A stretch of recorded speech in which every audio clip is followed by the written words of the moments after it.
So guys, welcome back to another video. Today's video, I'm unfortunately filming with my phone and then forgot to bring my actually good camera with me. But in today's video, we will actually be replacing a pretty common failure point or failed part on a Saab 9000, and that is the Heatercore.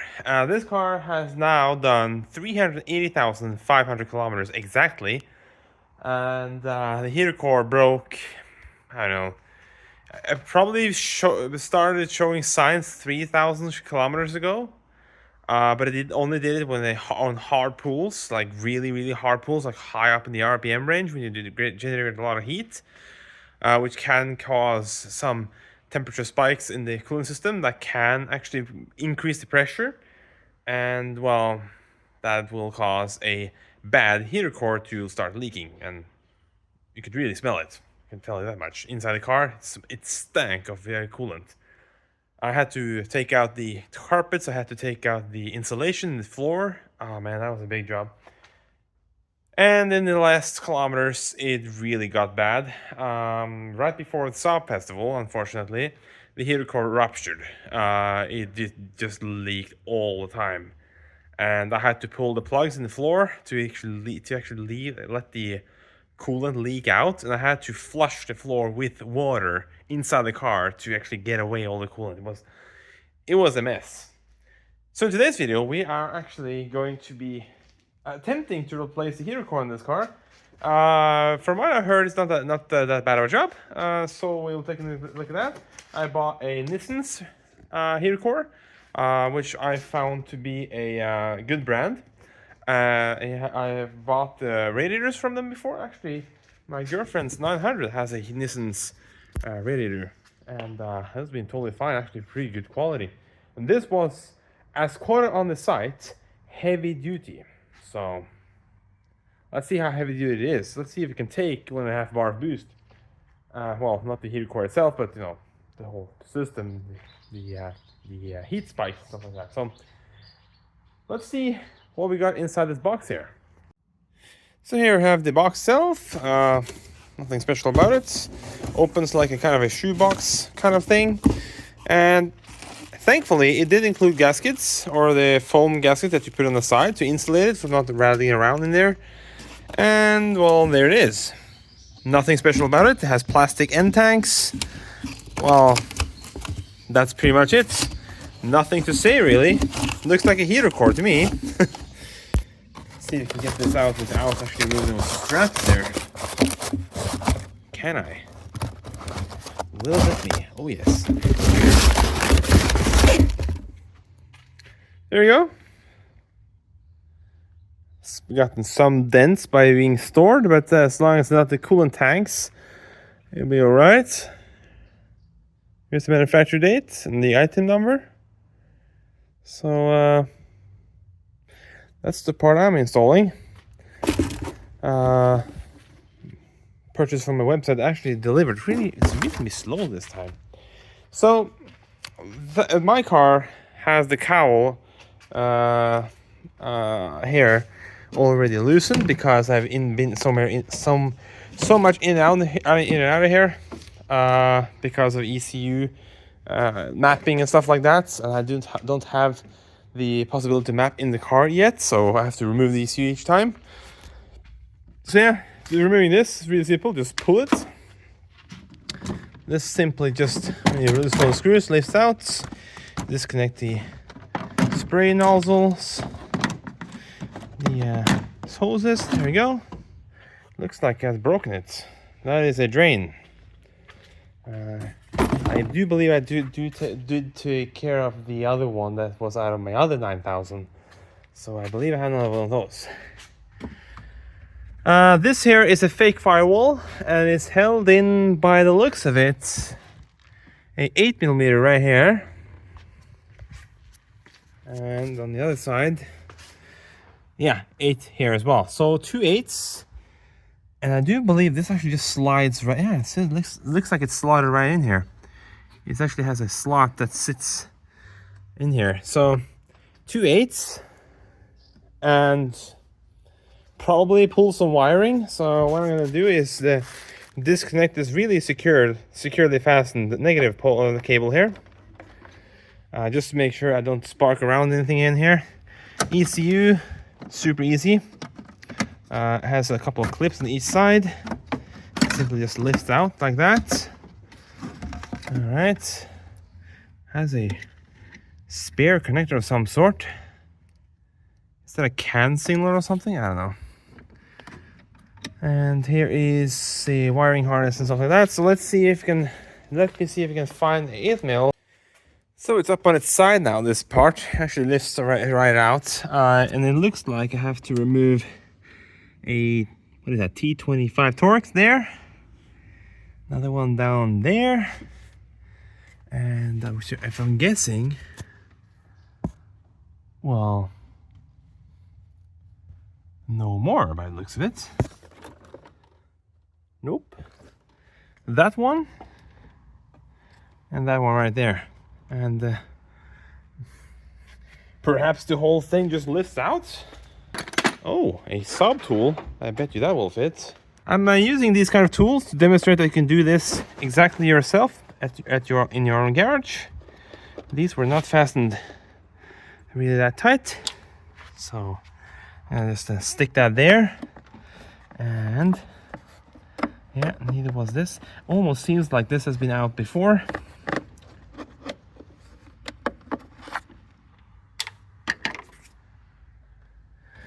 Do I have to disconnect anything else, or actually just gonna do it? I guess this is the resistor, fan resistor. I'm guessing because it's a chunky wires.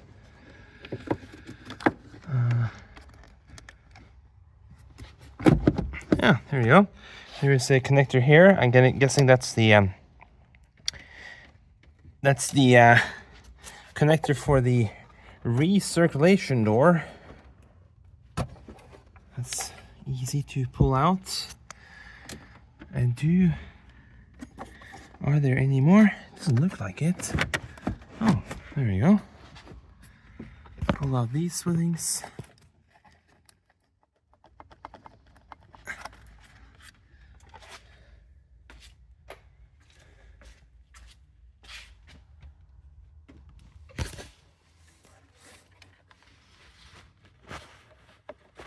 Wow.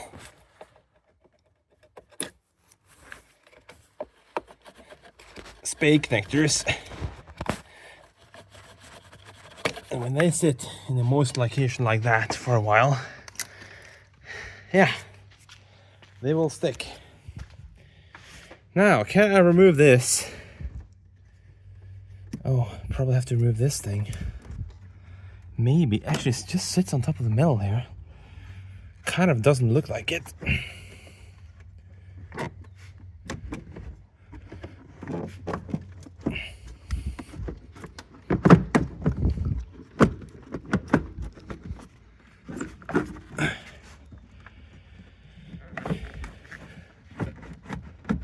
Yeah, and if I didn't mention it, this car doesn't have AC. It's been deleted on, so I don't have to remove anything. That's the AC condenser in there, and that is rusty.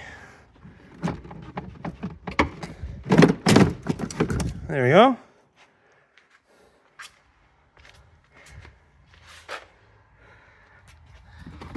Let's see here if we can simply... That's a lot of junk down here. That's the inside of the car there. Let's see if we can... Are there any more wires? Hold on. Nope, nothing. Wow, that was easy. Holy crap. And this is real time. So, it's not a bad idea to go in and replace your cabin air filter because it sits right under this cover right here.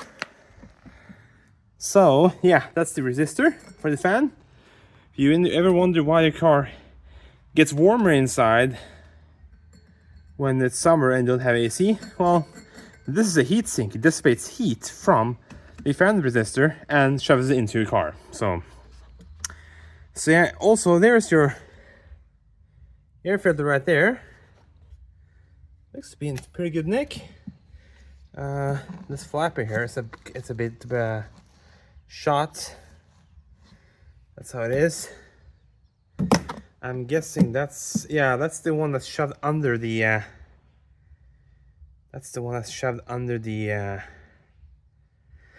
on the dash. And basically this fan sucks through that thing. It's a bit yeah, here is the I'm guessing this is the stepper for moving the heat regulator. There's a lot of stuff down here. Let's see how the rust in the windshield support looks like. Well, there is started there, but like overall, it's a bit showing here. That is not bad at all. The Blue 9000 I had was completely shot. Well, it's a clever thing that they're actually pulling air there for recirculation.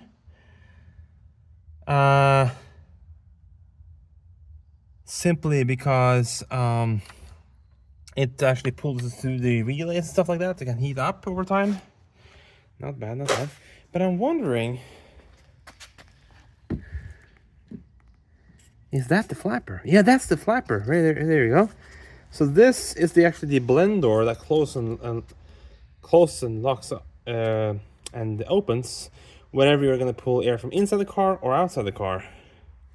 And this part here sits towards the firewall with this gasket here and opens up when you have recirculation, and when this opens up it actually seals off with this little gasket thing that is broken, and yeah, changes where you're actually pulling air from. So not a big deal for me that that's broken, but you know, it's an old car, that's how it is. Can't do, almost lines like, seems like it's been mice in here. Let's see here, maybe, yeah, I don't know, hard to say. I haven't heard of mice in the fan yet, so I'm guessing that's good. Let's see here, is this fan fastened with anything?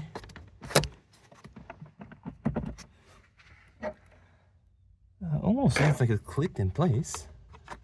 Is it? Oh, it is. That's a clip there. And I'm guessing, yeah, down there. And also, there's a bit of wet here. And that's not strange at all, because that's exactly where the Heatercore tubes goes in. So how do I do this? Just put my hand down here and just shove it to the side.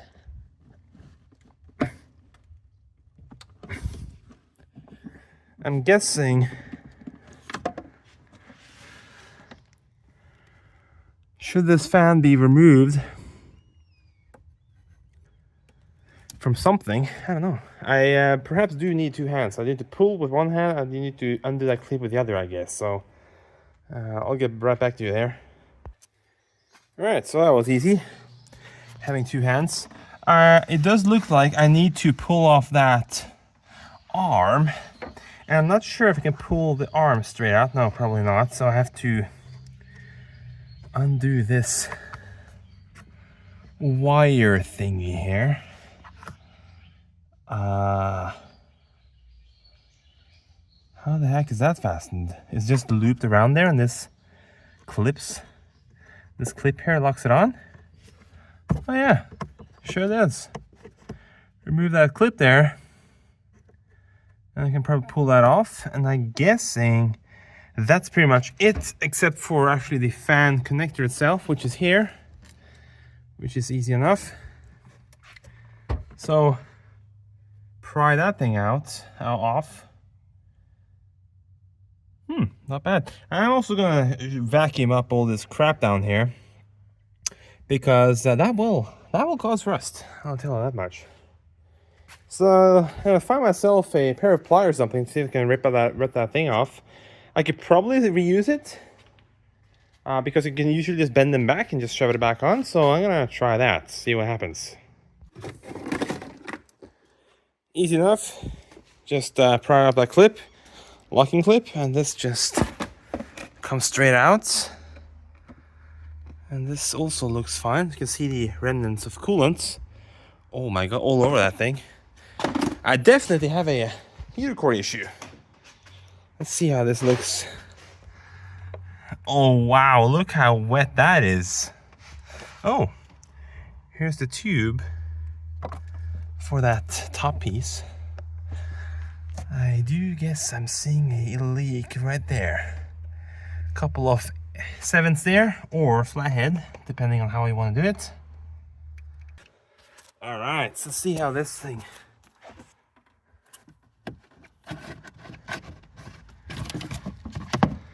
Yeah, what is it, like 20 minutes later?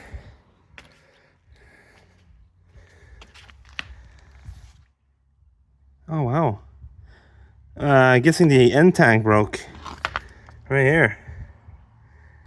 And yeah, I definitely did.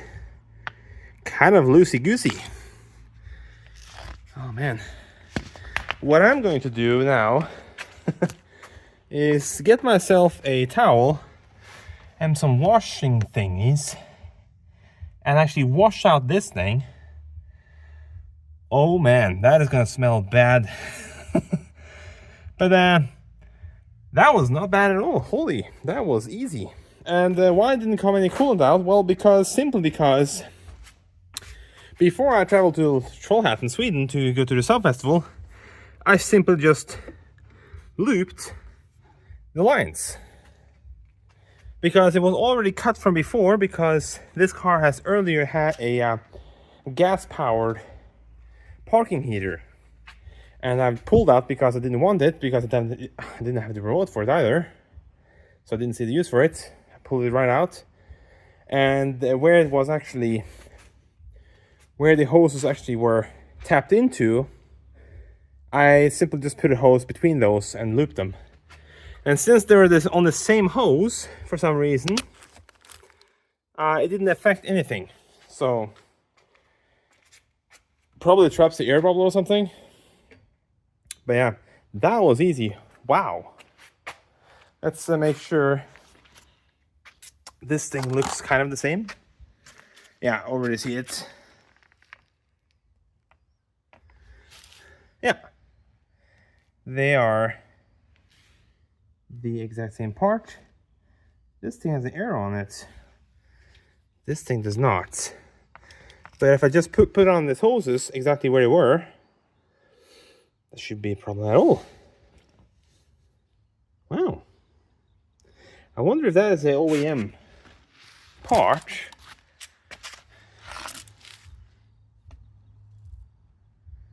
Wow. Part number, probably. I can't see that. I'm guessing, oh wow. You can also see the coolant color on this thing. There has been a lot of junk in this coolant system. Yuck.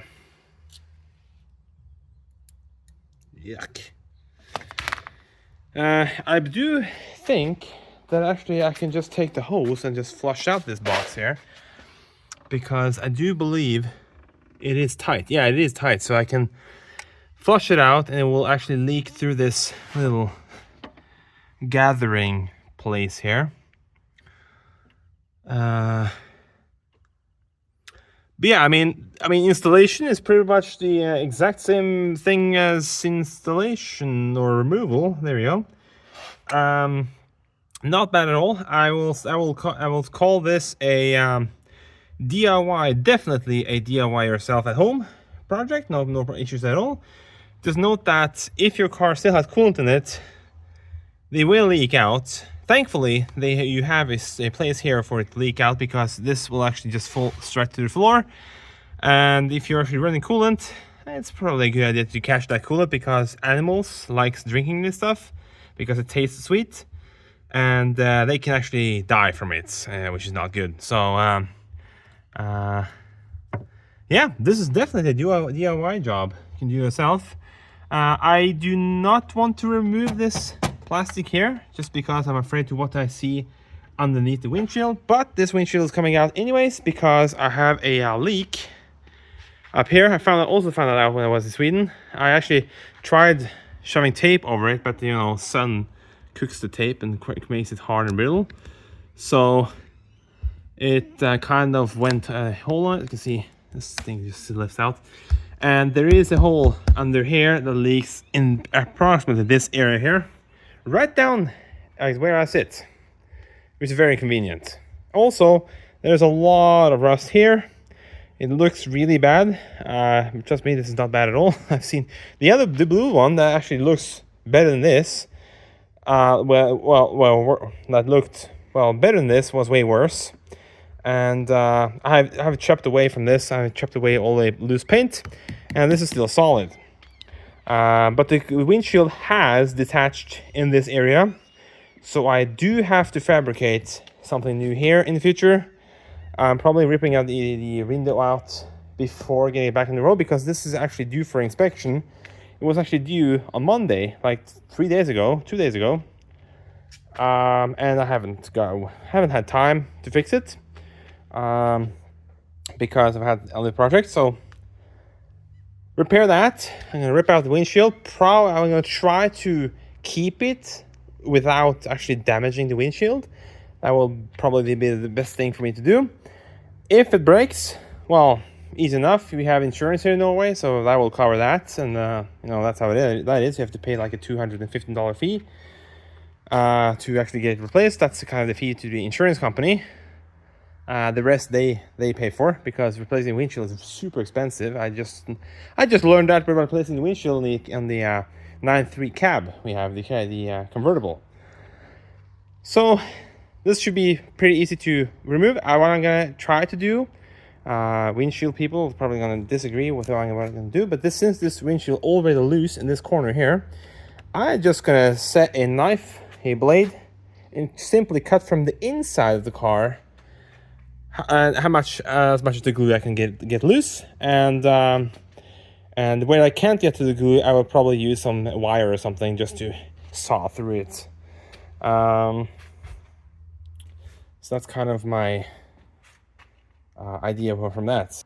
Vacuum out crap, wash in that box with some soap that smells good, and you will flush out most of the engine and kind of get all the crap out of the cooling guides and the cooling. You know, the head gasket has some tiny pinholes for coolant to seep through to actually cool the cylinders. And if they clog up, well, you have a big issue, because you can have cylinders overheating, running hotter than the other ones, and the temperature sensor on the car in the engine will not see that. It will just see the coolant temperature. And if that coolant doesn't pass through a cylinder that's really hot, the coolant won't heat up either. So good idea to flush it. Actually, on this engine, it's actually very nice where actually everything goes in. This basically is on this side of the head, and the other one, I believe, routes around. Yeah, it routes around and actually goes into the water pump. That's not bad at all, actually. I can do a lot with that. I can also rip up this thing, shove water through there, and they will flush out both those tubes. There's a lot of things you can do. Yeah. But before doing that, I'm gonna move it outside so it actually flushes outside. But make sure you subscribe, guys, for more content like this. There will be more content on this car. Just stay tuned, because there's a lot of work that this car needs. There's a lot of rust needs to be tackled. Also, you like how it sits on the Super Aeros?